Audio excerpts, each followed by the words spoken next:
രാഹുൽ മാങ്കൂട്ടത്തിനെതിരെ പരസ്യ നിലപാടെടുത്ത യൂത്ത് കോൺഗ്രസ് സംസ്ഥാന general secretary സജ്ജന B സാജനെതിരെ വ്യാപക സൈബർ ആക്രമണത്തിൽ ജാമ്യമില്ലാ വകുപ്പ് പ്രകാരം പോലീസ് കേസെടുത്തു.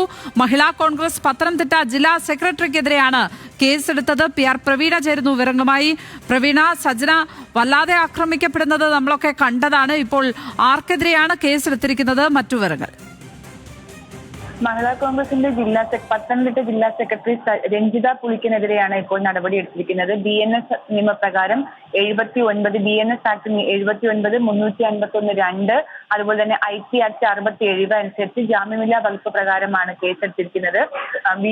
ഫേസ്ബുക്ക് വഴി ഒരു വീഡിയോ ചെയ്യുകയും അതിൽ വളരെ അശ്ലീലം പദങ്ങൾ ഉപയോഗിച്ച് സജനയെ ചിത്രീകരിക്കുകയും ചെയ്തിരുന്നു. ഇതിനെതിരെയാണ് സജന പോലീസിൽ കേസ് കൊടുത്തത്. അതിലാണ് ഇപ്പോൾ ജാമ്യമില്ലാ വകുപ്പ് പ്രകാരം രഞ്ജിത പുളിക്കിനെതിരെ നടപടിയെടുത്തിരിക്കുന്നത്.